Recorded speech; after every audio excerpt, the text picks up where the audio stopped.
The Steam Deck is by far the most difficult shell swap that I've ever done, but it is absolutely worth it, and I'm going to show you why it's so complicated.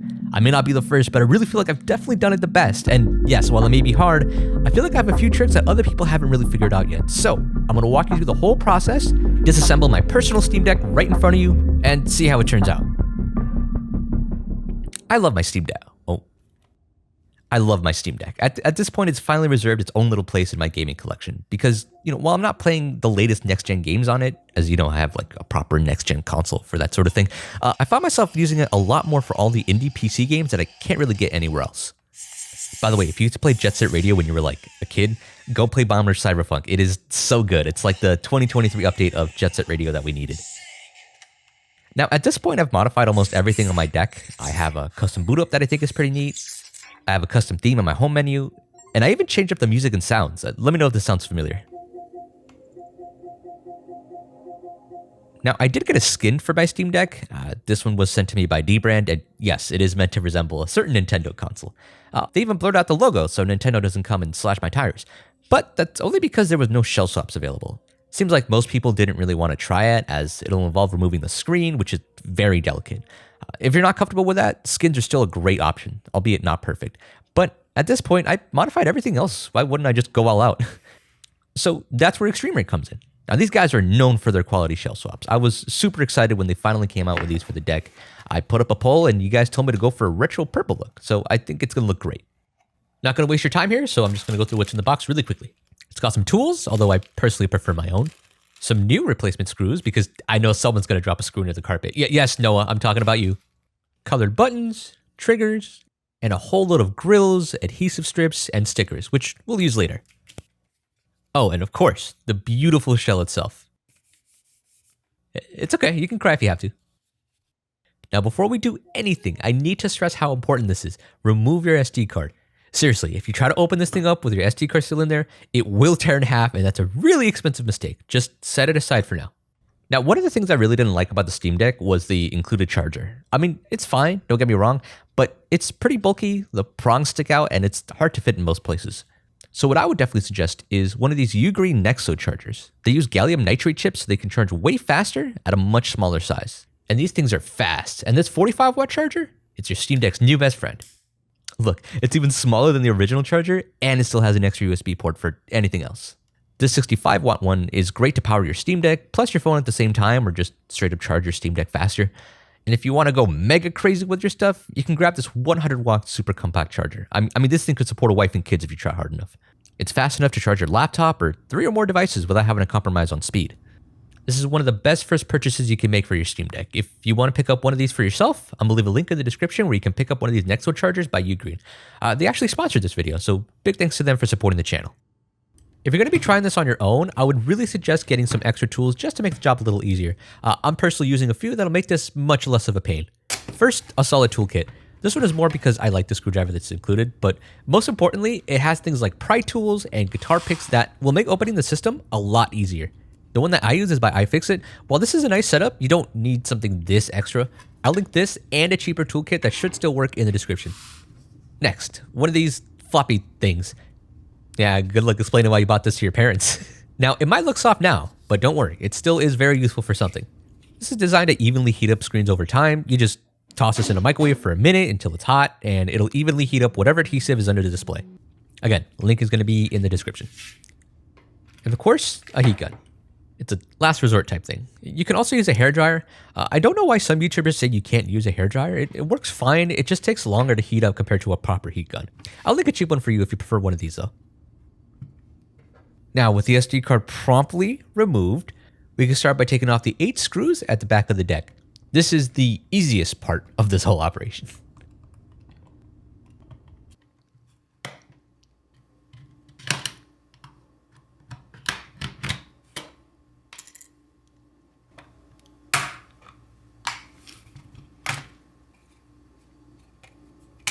Okay, we're inside. Now your Steam Deck might look a little different than mine. That's okay, mine's a little older, but the process should be pretty similar. Let's start by taking off the motherboard shield, 2 screws, and 1 under this foil piece. Now we have access to the battery, so let's unplug that so that nothing explodes while we work on it. Okay, we're going to start by just taking out as many controller internals as we can. Let's start with the triggers. All you got to do is twist and pull. Mind you, they're really on there, so don't feel bad if you got to tug a little hard. Careful, the spring inside might go flying, and then you got to look for it on the carpet while filming like a loser. Okay, next, joystick. 3 screws and a ribbon cable, and it all comes out in one piece.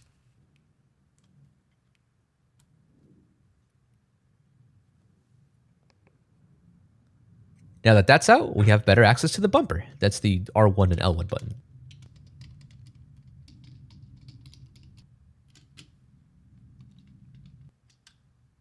Okay, now onto the main controller board. This might look convoluted, but everything is labeled here, so don't even worry about it. Okay, 4 screws first. You'll know they're the right ones because they have little triangles around them. By the way, it really helps to keep track of things by just taking pictures of everything. Odds are your memory might fail you, and it's really handy to have something to reference back to just in case. Then you just start unplugging the ribbon cables one by one. There's a lot on here. I think I counted like 8 in total, but just take your time.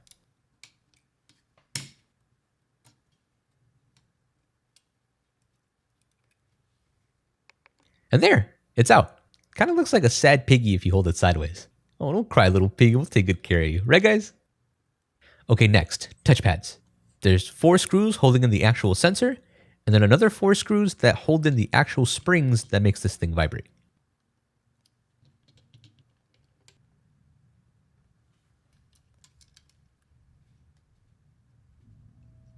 Only reason mine is red is because of the DRAM skin, don't worry. Okay, lastly, let's get that bumper out. This will also give us access to all the buttons and the membranes and stuff. I'm personally going to keep the black buttons, so I'm going to hold on to these. I personally like the whole black with purple look, but what do you think? Would you do all purple everything or just keep the black ones for some contrast? Let me know. Okay, well, that's everything emptied out of the right side. Awesome. See, that wasn't that bad. Now we just repeat the entire thing all over again, exactly the same way on the left side. It's literally mirrored. So, just to recap, you start with the trigger. Man, this thing is really in there. Okay. Again, be careful because this trigger does have a spring. Oh no. Ah. Okay, it's the next day, and I just realized the set actually came with spare springs, just in case you lose yours. I'm not mad. Are you mad? I'm not mad. Why would you think I'm mad? Where were we? Oh, right. Okay. So first is the trigger, then comes joystick, then the bumper, then the motherboard, touchpads, and finally the rest of the bumper and the buttons. And there you go. See, when you think of everything in little chunks, it starts to make much more sense.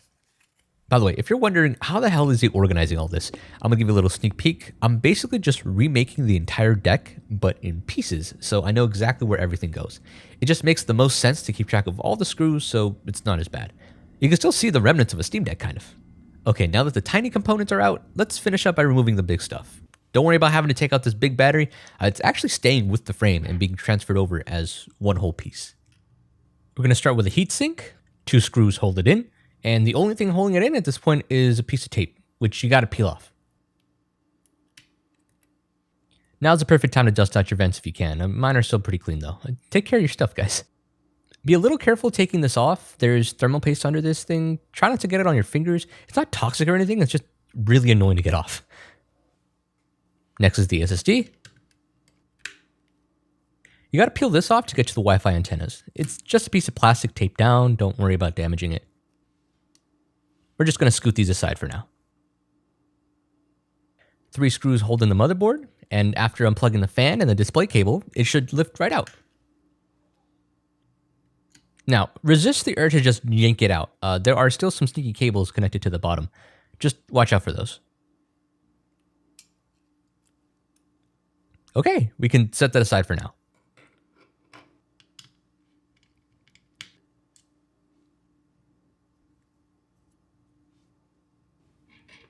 Next is the audio board. Super happy these are user replaceable, by the way. Headphone jacks are one of the most common things that are broken on handhelds in my experience. 2 screws and 2 ribbons. If you're having trouble unplugging the audio cable like me, just peel it back, honestly. It's only held in by some really soft double-sided adhesive. All right, you got it out. Okay, let's get these speakers out of the way. They're really simple to take out, honestly. Just peel them up, you'll be fine. You're going to be dangling for a little bit. Don't worry, they're resilient.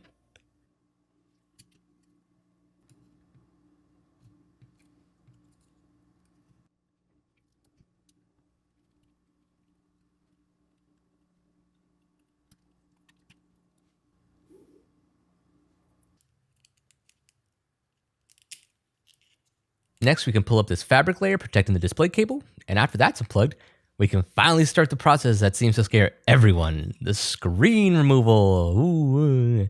Don't worry, I figured out a strategy that works every time now. This isn't my first or even my second time taking off a deck screen. So, with my guitar picks ready, and my hot as hell liquid tube thing, I just got started by laying out the tube on top of the edges of the screen. About 2 minutes on each side. Literally smoking. Oh my god. While that's doing its thing, I want to let you know that the kit comes with its own guitar pick tool. I wouldn't use this, honestly. Metal tools will scratch up the sides of your screen if you're not careful, and plastic tools are much easier to handle. Also, I have no idea what this logo sign is. Can someone figure out where this is from? I don't know what this is. Then, after that's done, I just whip out my heat gun and just start going over the entire screen. Don't ever stop moving. That's the key. You don't want to get a lot of concentrated heat on just one part of the screen. Keep it moving. Then, once it's just barely hot enough to touch, I grab one of the included suction cups, put it near a corner, and then just pull up until... There it is, right there. Okay, success. Now, that was the hardest part, honestly. Now it's just a matter of taking your time and slicing through all the adhesive. If any specific area gives you issues, just blast it with the heat gun or the tube thing for a little bit.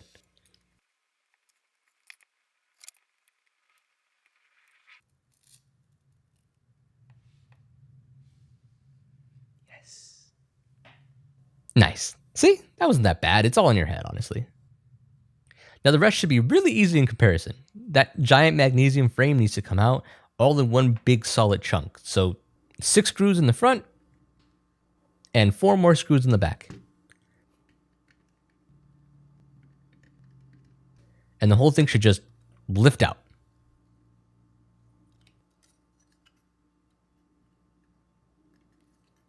Let's set this aside. And that's it.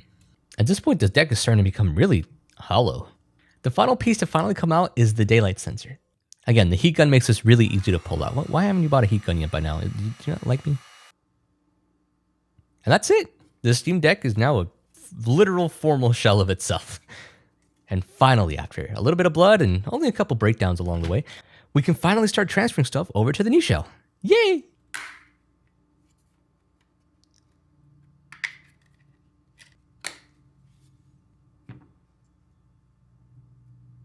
In goes the daylight sensor.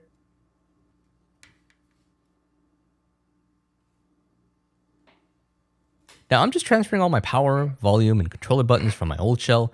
The kit comes with its own colored ones, but that's completely up to you. Like I said, it's all on how you want yours to look.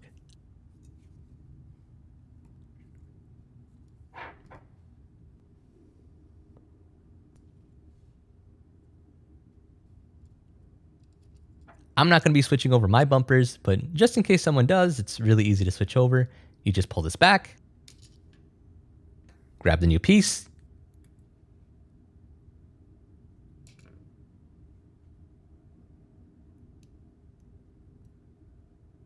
click it back in, and you're done. Really easy.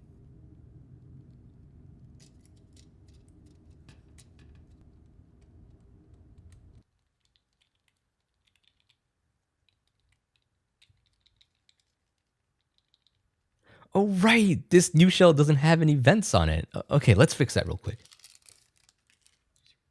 Yeah, I didn't realize these would be straight up metal vents. I'm just used to the Nintendo plastic ones.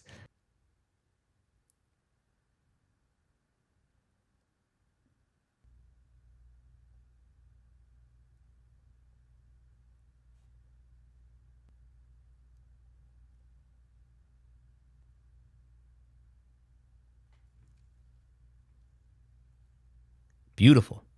Okay, let's bring in our old chunky frame now.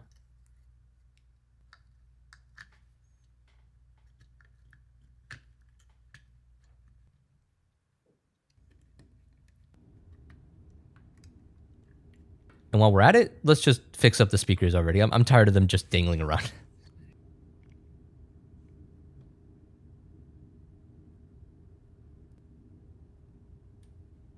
Again, no installed grills, so you got to put them in yourself.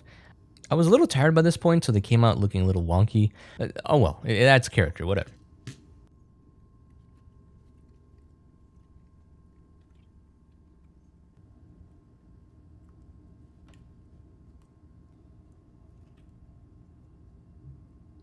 Nice. Now let's organize those cables again.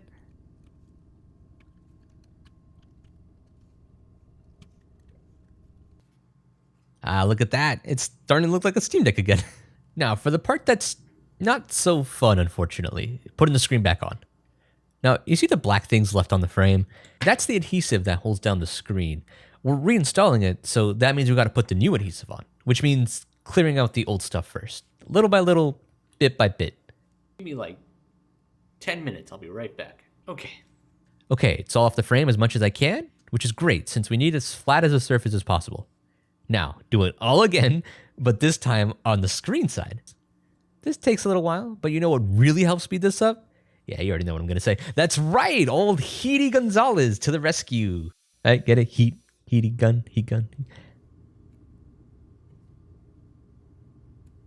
See what happens when I don't take my own advice. I used metal tweezers to scrape off the adhesive, and I ended up scratching some of the black paint off of the bezel.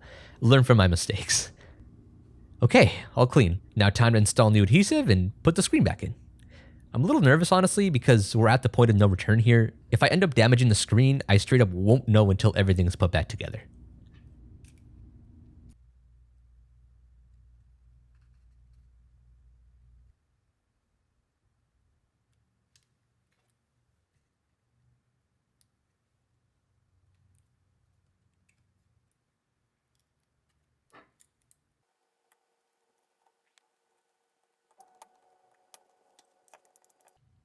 So this is it. Let's hope I didn't just turn this thing into a $500 paperweight. Okay, let's try and distract ourselves here by installing the soundboard.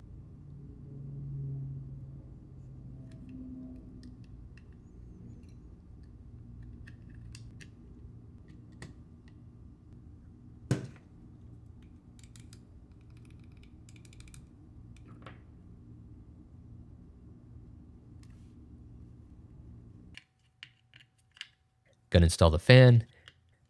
Okay, all we can really do now is just reinstall the controller parts. I'll speed through this since it's literally just the reverse of taking them out. Now these did come with replacement translucent touchpads, but trying to install these, I realized it is just way too risky. I felt like I was breaking something just prying this thing out, and I wasn't even planning on replacing them anyways, so not this time. I'm sorry, guys.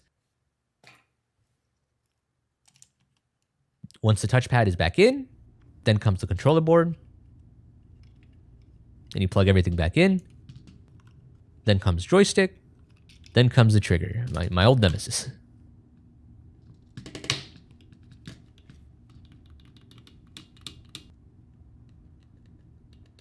Okay, done. Before I do the left side, I'm going to reinstall the motherboard as it's kind of hard to get in there once the controller board is installed.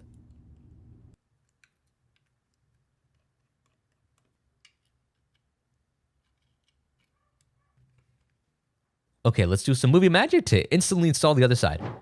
Ooh, production value, fancy. Okay, we have enough installed to finally test it, so let's just cross our fingers and hope that it turns on. Now, people get all panicky and scared because the first time you take apart your Steam Deck, it just won't turn on. It needs to be plugged into power for it to properly turn on. Uh-oh, it's taking a little while. What's happening?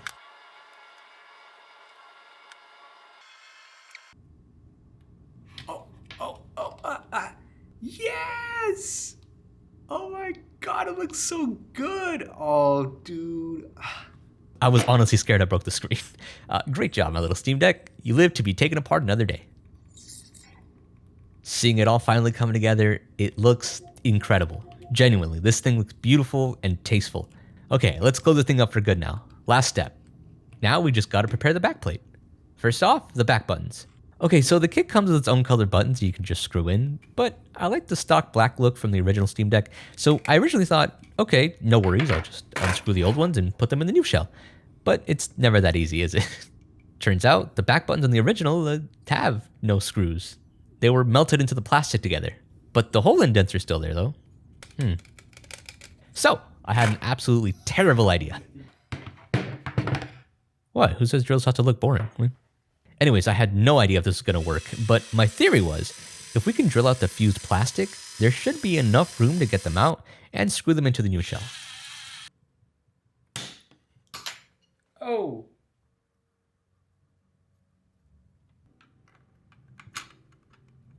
Oh my god, they fit perfectly.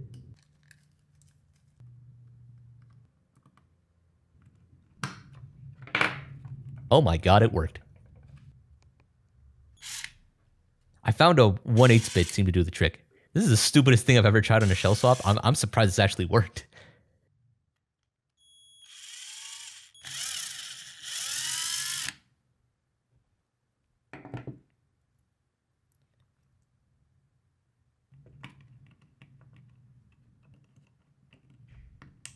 And there, I got my black buttons. Hell yeah.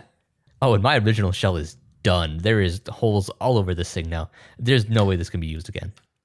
Ah, but the drill left this place a mess. My goodness. Okay, one sec.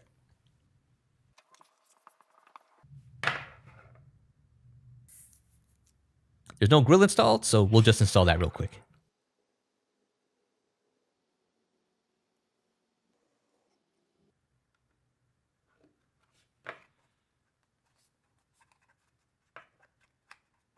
Now this is looking sweet.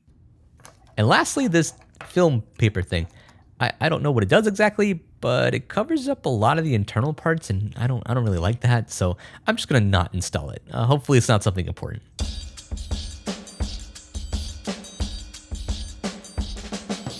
Okay, let's finally close the thing up for the last time. I'm tired of looking at it.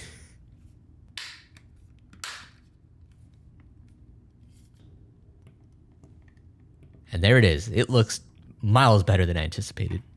Literally just as I closed up the shell, my girlfriend came home, and I asked her what she thought, as she hated the look of the original Steam Deck. That's hot. I actually want one of these. Yeah. Doesn't feel like corny anymore, huh? No, this looks great. Alright, I want one. Oh, yes, dear. All right. Anyways, guess I'm doing this all over again. That might be a live stream or something. Okay, beauty shot time. This is honestly one of the biggest projects I've taken on. There is a lot of screws, individual components, and ribbon cables to keep track of, even more so than the Switch or any other handheld that I've taken apart. I'm really happy with the end product though. I've been picturing a Steam Deck like this since the day it was announced. This is very much a high-risk, high-reward project for sure. But guys, remember, this may look hard, and it may take a long time, and there is a good chance you might break something. However, actually, no, that's pretty much it. So, thank you guys so much for making it this far into the video. I'm always happy when people make it all the way to the end. Click over here to check out another sick project that I'm working on, and thanks for watching.